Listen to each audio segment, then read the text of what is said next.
I never thought I would be the guy whose wife cheated on him. I mean, I had my life pretty much figured out. My name's Jake, and I was married to Lisa for 10 years. We had a house in a decent neighborhood, a couple of kids, and honestly, I thought we were happy. But then the signs started popping up like weeds in a garden. There were subtle changes at first. Lisa began spending more time out with friends, a phrase that became her go-to excuse. For years, our weekends were family time, yet suddenly she was busy every Saturday night. I brushed it off, thinking maybe she was just seeking her independence again. I mean, we all go through phases, right? But the more I thought about it, the more it gnawed at me. One evening, I came home early from work. I had planned a surprise dinner, hoping to reignite that spark we seemed to have lost. But when I opened the front door, the house was unusually quiet. The kids were at my mom's, and Lisa was supposed to be finishing up some errands. Yet her car was in the driveway, and as I walked through the house, I found her phone sitting on the kitchen counter, buzzing like it was alive. Curiosity got the better of me. I picked it up and hesitated for a moment, but then I thought, what harm could it do? I unlocked it. Thankfully, she never changed her password, and my heart sank as messages from a contact named Mike lit up the screen. I didn't know a Mike. The last message read, "Can't wait to see you tonight. I miss you so much." Suddenly, my heart raced, not from excitement but dread. My stomach twisted as I read through the messages. They were flirty, filled with inside jokes and mentions of private meetings. I felt as if the ground beneath me had crumbled away. This Mike wasn't just a friend, he was her lover. After piecing together the puzzle, I felt like I had been punched in the gut. The nights out, the secrecy, everything fell into place. I felt anger, betrayal, but mostly, I felt lost. How could Lisa do this to me, to us? The woman I married, the mother of my children, was having an affair with our mailman. I couldn't wrap my head around it. I knew. I had to confront her. I had to know the truth, but preparing for that moment felt like gearing up for a battle. The moment she walked through that door, I'd have my chance to get her to admit what I already knew. I paced the living room, the phone in my pocket seeming to weigh a ton. When she finally came home, she was wearing that smile I once loved, completely oblivious. "Hey babe, I'm back. How was your day?" she chirped, oblivious to the storm brewing in my heart. "Got a minute?" I asked, my voice steady despite the chaos inside. "Sure, what's up?" she replied, her brow furrowing as she sensed my tone. I motioned for her to sit down. "Lisa, we need to talk." Just saying those words felt like ripping off a bandage, exposing the wound beneath. She sat down, her demeanor shifting from light-hearted to serious. I pulled out her phone and placed it on the table between us, the screen illuminated with Mike's name staring back at us like a judgmental ghost. The confrontation exploded with accusations flying like arrows.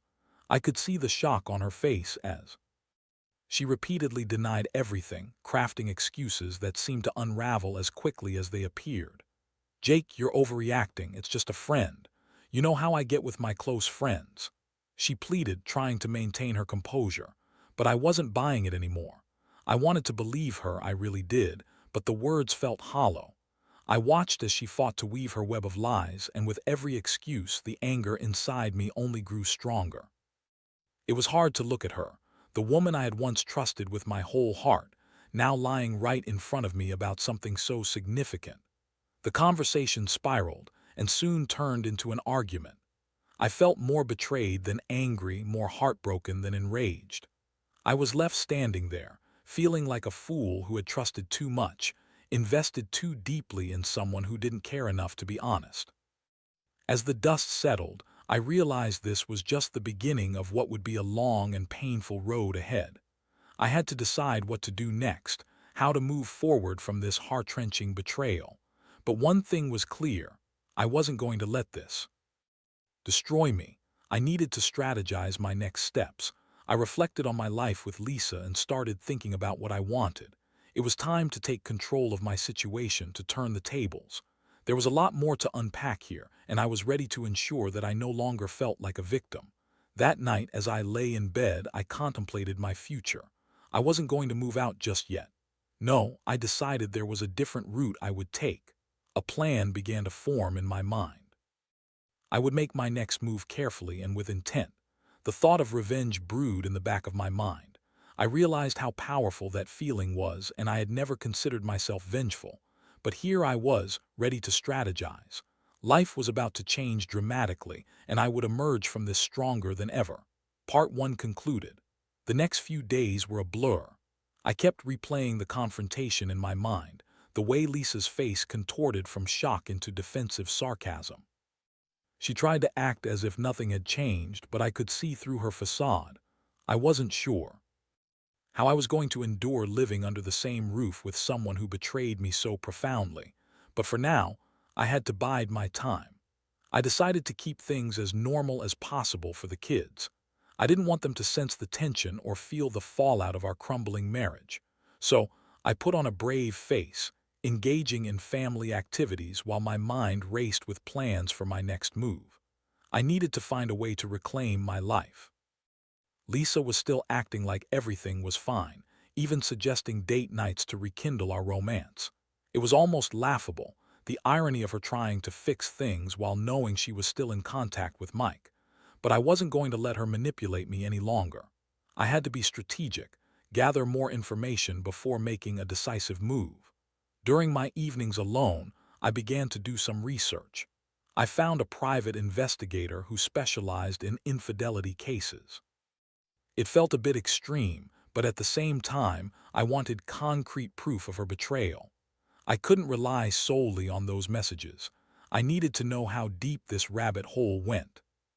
A few days later, after some back and forth, I hired the investigator.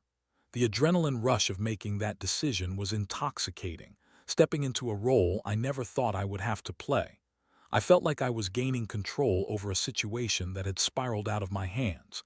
The investigator assured me he'd get to work right away, and I felt a sense of relief wash over me. I had a plan. I wouldn't confront Lisa again until I had all the evidence I needed. I'd wait for the right moment to reveal my cards, and then I would face her with the truth laid bare. While waiting for the investigator's updates, I took the opportunity to connect with some friends. They had no idea what was happening, so I kept everything vague. I said I was going through a rough patch and could use some support. They were all too eager to help. I spent evenings out with them, sipping drinks, laughing, and for a fleeting moment, I felt a tinge of normalcy. When the investigator finally reached out, my heart raced. He had gathered enough evidence to confirm that Lisa had been seeing Mike for months. They met not just for casual conversations, but for intimate rendezvous. The thrill of having this knowledge coursed through me, and I felt a mix of anger and empowerment. I organized the evidence carefully, photos, messages, timestamps. I could feel the weight of the truth settle into my chest. I wasn't just the husband who had been cheated on. I was the man who now had the upper hand. I felt powerful, and that feeling was intoxicating. With everything in place, I set a date for the confrontation. It was a Saturday night, and the kids were at my mother's house for a sleepover. I wanted the atmosphere to be calm, but I was prepared for the storm that was about to hit. I made sure to have everything ready, every piece of evidence laid out on the dining table so there would be no escape for her. Lisa walked in that evening looking radiant, wearing a new dress I hadn't seen before. "Surprise! I thought we could have a little date night," she said, her eyes sparkling with excitement. I felt a rush of nausea. The audacity of her to pretend like everything was okay was staggering. "Thanks, but I think it's time we had a talk," I said, my voice steady. The sparkle in her eyes faded as confusion washed over her face. "About what?" she asked cautiously, her tone shifting slightly. "About this," I said, gesturing to the table. I pulled out the evidence, my heart hammering in my chest. "Let's talk about Mike." Her face paled, and I could see the realization dawning on her. "Jake, she started, but I cut her off. "Save it. I've seen the messages. I've got the pictures. Your little charade is over." I felt a sense of satisfaction as the shock registered on her face, but that quickly morphed into anger. "You snooped through my things," she shouted, her defenses rising. "You have no right to invade my privacy." "I have every right," I shouted back, the anger boiling over. "You've been cheating on me. I deserve to know the truth." The confrontation escalated as she tried to shift blame onto me, claiming I was the one who had neglected her. Every excuse she threw at me felt like another stab to the heart. I felt my resolve hardening. I was done with her lies and manipulation. Do you love him? I finally asked, my voice low, almost trembling. She hesitated, searching for the right words. I don't know, it's not that simple. Her voice quivered, and I could see the cracks beginning to show in her carefully constructed facade. It seems pretty simple to me, I responded coldly. You chose him over our marriage. You chose betrayal. The room fell silent for a moment as we both processed the gravity of what was happening. I could see her trying to formulate an answer, but deep down, I knew she had lost. I was no longer the naive husband who would bend over backward to save a marriage that she had already shattered. I took a breath, feeling a wave of clarity wash over me. I'm not going to fight for something that you clearly don't value. You made your choice, Lisa, and now I'm going to make mine. I walked away, feeling the weight of the world lift off my shoulders. The evening had shifted dramatically, and I was now ready to embrace whatever came next. I would find a way forward. I would reclaim my life, and this time I would do it on my terms. Part 2 concluded. The aftermath of that confrontation was surreal. Walking away from Lisa felt like stepping out of a fog into cold, brisk air. I had laid everything bare, and now I was free to make decisions without the weight of her lies hanging over me. But the reality of what had just happened began to sink in as I sat alone in the living room, the silence deafening. Lisa didn't follow me. Instead, she was left with her thoughts, probably reeling from the shock of being confronted with her own betrayal. I could only imagine the excuses she would concoct in her head, but I didn't care. I had stepped into a new chapter of my life, a chapter where I was no longer a passive participant in my own story. That night I barely slept. My mind raced with possibilities about what to do next. I was still angry, but beneath it all, I felt a strange sense of relief. Things would be different now. I had the evidence, and I had made it clear to Lisa that I wouldn't be staying in a broken marriage. The following days were tense. Lisa and I barely spoke, and I kept conversations to the bare minimum. She tried to engage in small talk, but I wasn't interested in pretending. I had no desire to ease her guilt or give her any comfort. I was in survival mode, focused on what I needed to do for myself and the kids. But as the days dragged on, I couldn't ignore my worries about the kids. I didn't want them to feel the impact of our separation, at least not yet. So I focused on creating a sense of normalcy for them. I took them out for ice cream, played board games, and even started a movie night tradition. They seemed oblivious to the tension that hung in the air, and for that I was thankful. But Lisa wasn't about to let me go without a fight. She started throwing guilt trips my way, reminding me of everything we had built together. "Jake, don't you think we can work this out for the kids?" She pleaded one evening, her voice shaky. "I love you, I didn't mean to hurt you, we can go to counseling." "Counseling?" I scoffed. "You think therapy can fix a betrayal like this? You crossed a line, Lisa. This isn't just about us anymore, it's about trust, and you shattered that." She looked hurt, but I felt no sympathy for her. I had grieved the marriage I thought we had, and now it was time to look ahead. I was done being the victim in this scenario. I wanted to take control, and I started thinking about my next steps. One thing I knew for sure: I wouldn't let her live in the house and act like nothing was wrong. So I reached out to a lawyer for a consultation. Discussing the legalities of separation was a significant step, but it felt empowering to know I had options. I wanted to protect myself and the kids, ensuring we would be okay through the transition. Meeting with the lawyer was eye-opening. We discussed everything from custody arrangements to financial implications. I felt a mix of fear and excitement. Fear of the unknown, but excitement that I was finally taking action. The lawyer assured me that I would come out of this okay, maybe even better than before. "Do you have a plan in place for living arrangements?" my lawyer asked, leaning back in her chair. I had given that some thought. I wanted to make a significant change, one that would not only give me space but also allow me to find some semblance of peace, and a little revenge wouldn't hurt either. The idea of moving to a mansion with private delivery services had crossed my mind more than once. It felt extravagant, but after everything that had happened, I needed something that would remind me of my worth. "I think I want to move into a nicer place," I said, surprising myself with the boldness of my words. "Somewhere I can feel safe and comfortable." My lawyer nodded, offering some suggestions for neighborhoods that would fit my budget after the divorce. I left her office feeling invigorated. I was ready to reclaim my life, to redefine what my new normal would look like. The next step was to start searching for properties. I found a few listings that looked promising and set up some viewings. The thrill of it all reminded me of when Lisa and I first bought our house. But this time, I was doing it for me, by myself, without her input or influence. I scheduled a viewing for a stunning mansion in a neighborhood I had always admired. It had a sprawling yard, and the interior was modern and luxurious.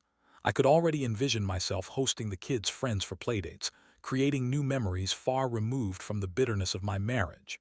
When I walked through the doors during the viewing, I felt a sense of liberation wash over me.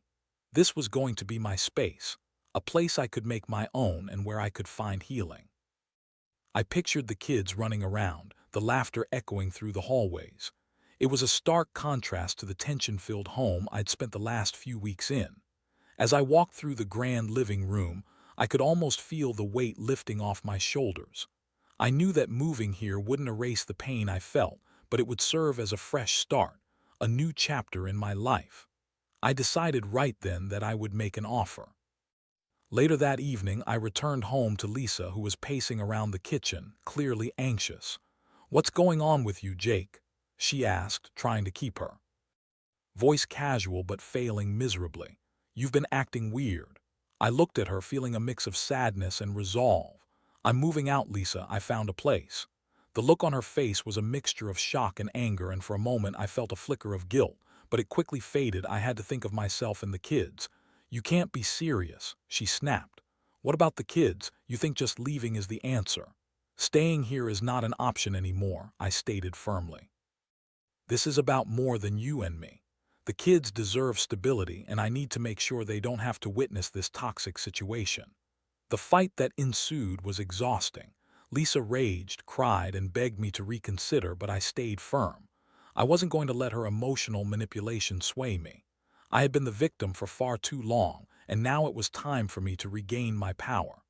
As the night wore on and the conversation dwindled, I felt a sense of peace. I was finally breaking free from the chains of betrayal. I was moving toward a new and exciting life, one filled with possibility. My future was bright, and I was determined to make it as incredible as I imagined it could be. Part 3 concluded. The next few weeks were a whirlwind of activity. I finalized the paperwork on the mansion and began the process of moving out. It felt surreal, packing up my life and leaving behind the remnants of a marriage that had become a battleground. I was excited about the new chapter, but the emotional weight of the situation was still there, lingering in the background. Once the deal was done, I hired movers to take care of the heavy lifting. I didn't want to dwell on the past any longer than necessary. Instead, I focused on envisioning what life would be like in the new house. It had 5 bedrooms, a home office, a spacious kitchen, and a backyard that seemed perfect for barbecues and playdates. I could already see the kids enjoying themselves there, free from the tension that had clouded our old home. When the moving day finally arrived, I felt a mix of excitement and apprehension. The movers were efficient, packing everything into the truck, but I took a moment to walk through the old house one last time. I stood in the living room where so many memories had been made, both good and bad. The walls had witnessed laughter and tears, love and betrayal. I took a deep breath, reminding myself that I was not walking away from my life but instead stepping into a brighter future. Once I arrived at the mansion, I felt an overwhelming sense of relief. This was my space now, a sanctuary free from the shadows of the past. As I unloaded boxes and began to arrange furniture, I took my time envisioning how to personalize each room. I wanted it to feel like a home, not just a house. My friends were supportive during this transition. They helped me paint a few rooms, put together furniture, and even planned a housewarming party to celebrate my new beginning. I could feel the camaraderie lifting my spirits, and for the first time in a long while, I felt hopeful. Lisa, on the other hand, was not taking my departure well. She tried to reach out, sending messages filled with guilt, anger, and confusion. "You're being dramatic. Can't we at least talk about this?" she pleaded. I ignored her texts, not wanting to engage in another battle. I had made my choice and I was determined not to let her pull me back into the chaos. One evening, while I was setting up the backyard with a fire pit for the kids, Lisa showed up unexpectedly. I was shocked to see her standing there looking defiant yet vulnerable. "You can't just run away from this," she exclaimed, her voice shaky. "Why are you here, Lisa?" I asked, trying to maintain composure. I could feel the anger bubbling under my skin. "Because this isn't how it's supposed to end. We need to talk about the kids, about us," she said, her tone rising in desperation. "Talk about what?" I shot back. "You're the one who decided to betray me. You made your choice when you chose Mike over our family. There's nothing left to discuss." The confrontation quickly escalated and emotions ran high. She cried, pleading for me to reconsider, claiming that I had changed so much. "You used to be my best friend. We had dreams, Jake," she shouted, clearly distressed. "Those dreams went up in flames the moment you decided to cheat on me," I replied, feeling the weight of betrayal still fresh. I was done with the emotional roller coaster. She attempted to shift the focus onto how her actions were related to our marriage problems. "You can't just pretend this didn't happen because you're angry. We need to figure out how to be parents through this." "Exactly. And being parents means creating a stable environment for the kids," I said. "That's why I'm here and not back there." For a moment we both stood in silence, the weight of reality sinking in. I realized that there was no going back, no repairing the damage that had been done.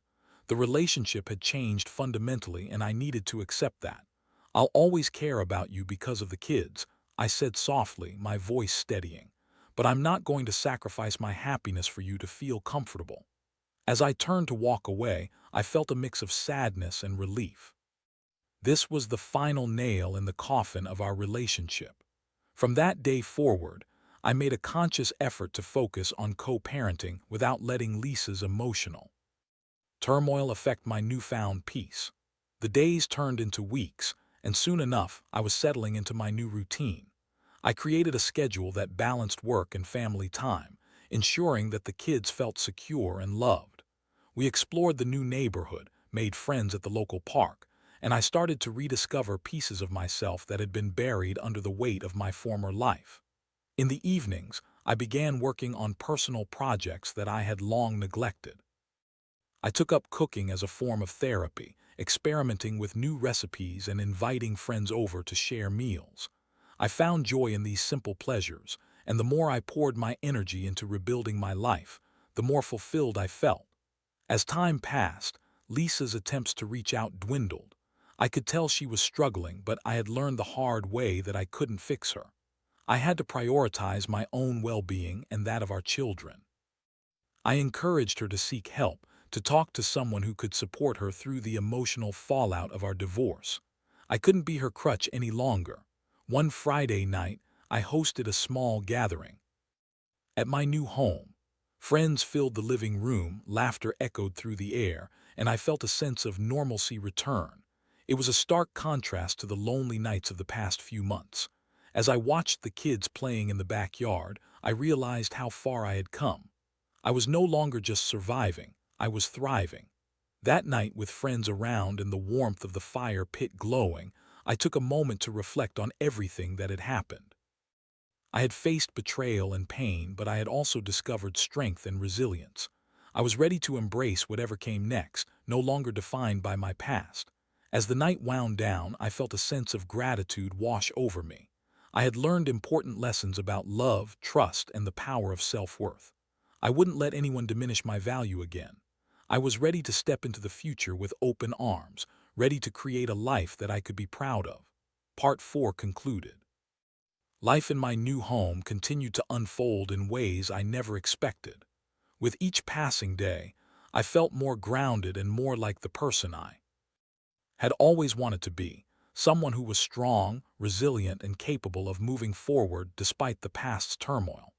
The kids had adjusted surprisingly well to our new living situation. They loved exploring the backyard, making new friends, and engaging in activities that filled their days with laughter and joy. We developed new traditions, like Saturday morning pancakes and Saturday night movie marathons.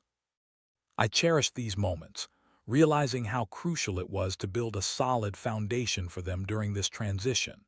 Meanwhile, I continued to focus on my own healing process.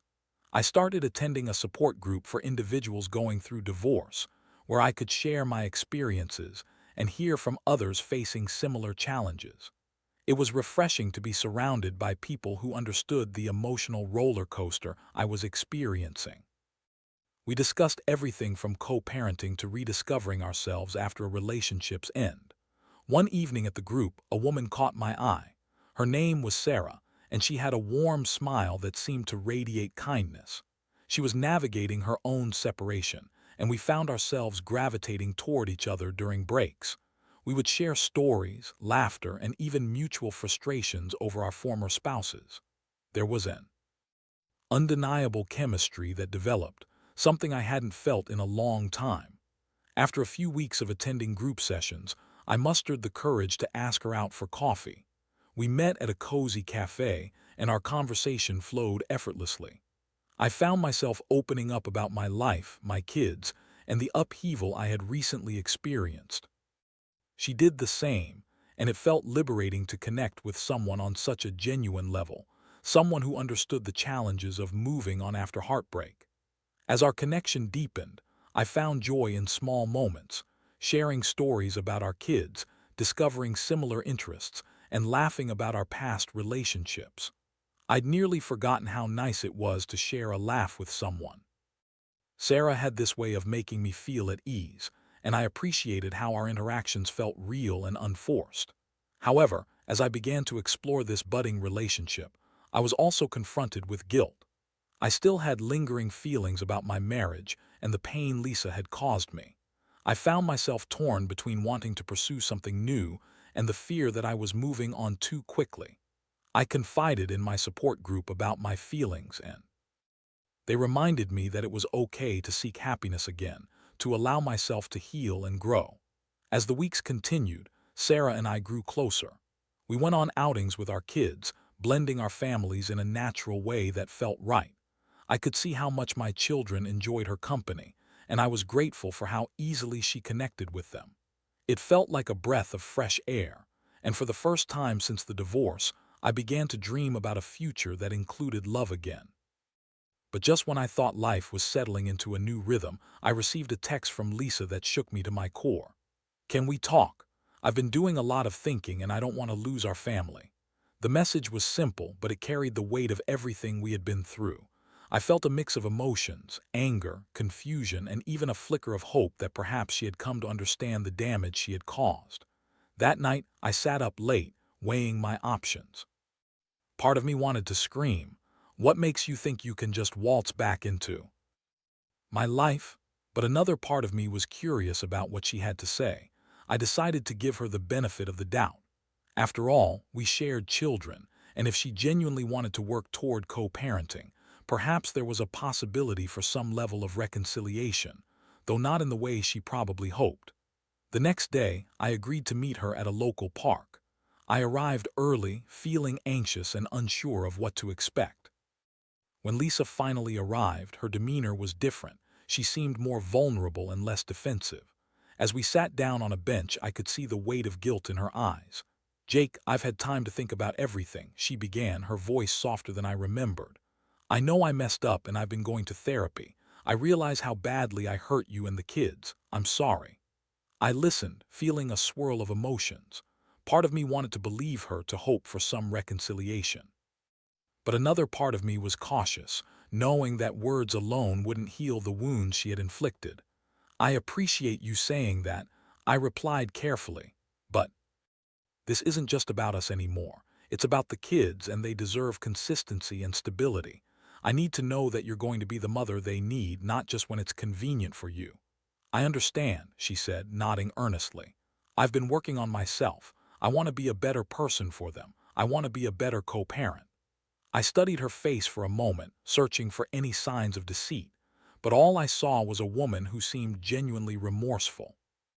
A part of me felt a flicker of hope for the possibility of a new arrangement, but trust is hard to rebuild after it has been shattered.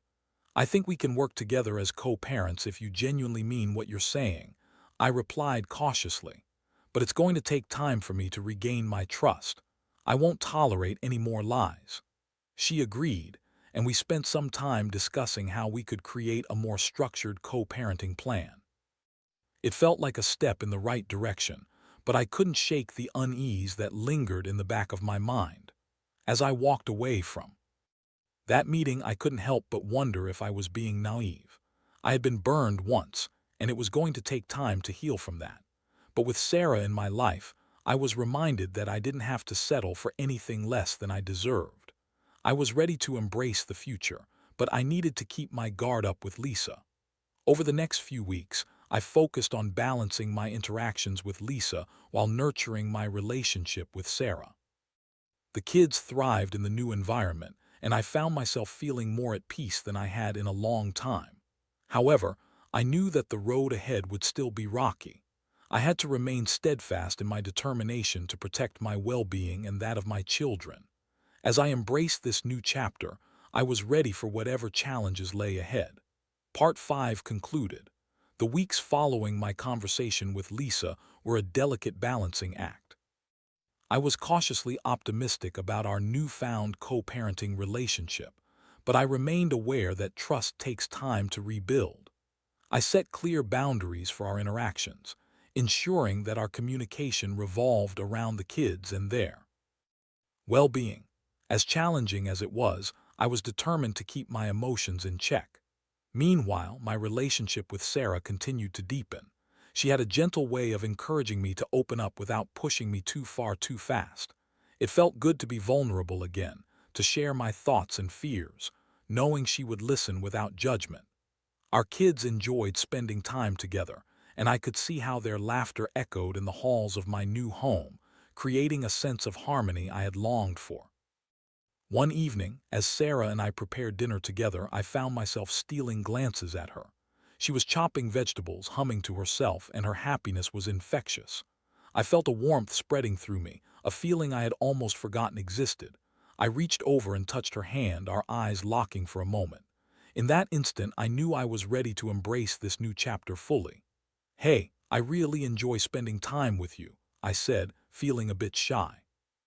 She turned to me, pausing her chopping, and smiled. "I enjoy it too, Jake. You're such a wonderful dad, and I can see how much you care about your kids. It makes me even more attracted to you." Her words made my heart race. It felt so good to hear those affirmations, especially after the turmoil of my past. I leaned in, kissing her softly, and it was a reminder of the joy that could come after heartbreak. However, as I reveled in this newfound happiness, Lisa's attempts to reinsert herself into our lives became more pronounced. She began to show up at the kids' events more frequently, which was fine, but she also started to push the boundaries we had set. One Saturday, she called me out of the blue, asking if we could have a family dinner. "I think it would be good for the kids," she argued. "We can show them that we're still a united front." I hesitated. The thought of sitting at a dinner table with Lisa, knowing all that had transpired, made my stomach churn. But I understood her intention, and I didn't want to deny the kids a chance to see their parents together, even if it was just for a meal. "Okay, let's do it," I agreed cautiously. The evening of the dinner, I felt a mixture of anxiety and resolve. I chose a restaurant that was kid-friendly and casual, hoping to keep the atmosphere light. When we arrived, I watched as Lisa greeted the kids with enthusiasm.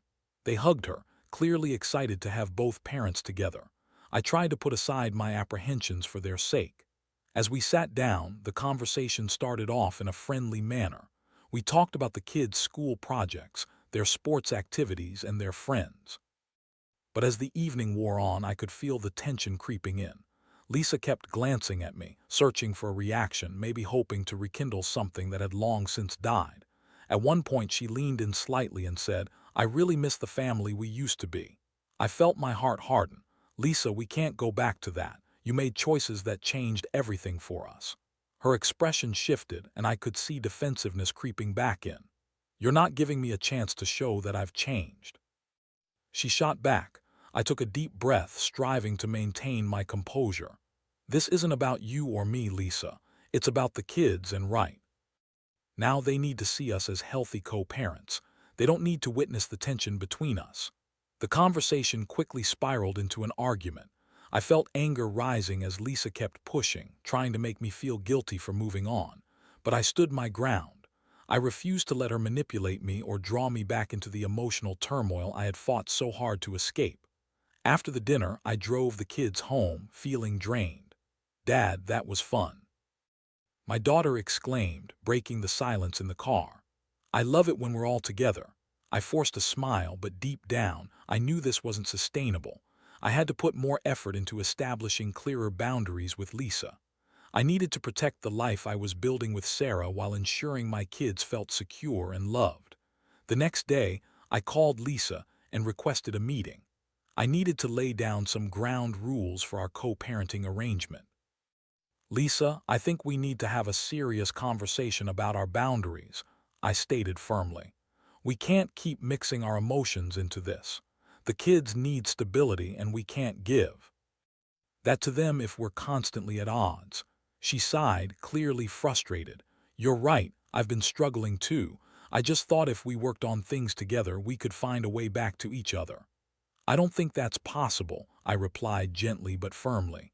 "We both need to focus on our separate lives and the kids, that's it." The conversation was difficult but necessary. By the end of it, Lisa seemed to understand where I was coming from, and for the first time, I felt a glimmer of hope that we could create a healthy co-parenting relationship. As time went on, I found my rhythm, balancing my life with Sarah and co-parenting with Lisa. The kids thrived in this environment, and it warmed my heart to see them happy. I continued nurturing my relationship with Sarah, and we began to talk about taking the next step, introducing her to the kids more formally. One evening, I sat down with my children after dinner. "I have something I want to share with you both," I said, feeling a mix of excitement and nervousness. They looked up at me, curiosity written all over their faces. "I've been seeing someone and I think it's time for you to meet her," I said, trying to keep my tone light. "Really? Who is she?" my son asked, bouncing in his seat. I smiled, feeling a rush of joy. "Her name is Sarah and I think you're going to like her." The excitement in their eyes made my heart swell. "Can we meet her soon?" my daughter asked, her voice filled with eagerness. "Yes, how about this weekend?" I replied, feeling hopeful about the future. As the days passed, I reflected on everything that had transpired over the last year. I had faced heartbreak and betrayal, but I had also discovered strength, resilience, and the ability to love again. I was ready to embrace whatever came next, no longer defined by my past but empowered by my journey. When the weekend arrived and Sarah came over to meet the kids, everything clicked into place. There was laughter, joy, and a sense of warmth in the air. I knew that this was right. We were creating a new family dynamic, one built on love, honesty, and the lessons we had learned. As I watched Sarah interact with my children, I felt a sense of peace wash over me. I was ready to move forward into the future, no longer a victim of betrayal, but a man who had rebuilt his life with intention. And as I embraced this new beginning, I realized that sometimes the most beautiful stories come from the messiest of circumstances. Life had thrown me curveballs, but I was finally ready to hit them out of the park. Part 6 concluded.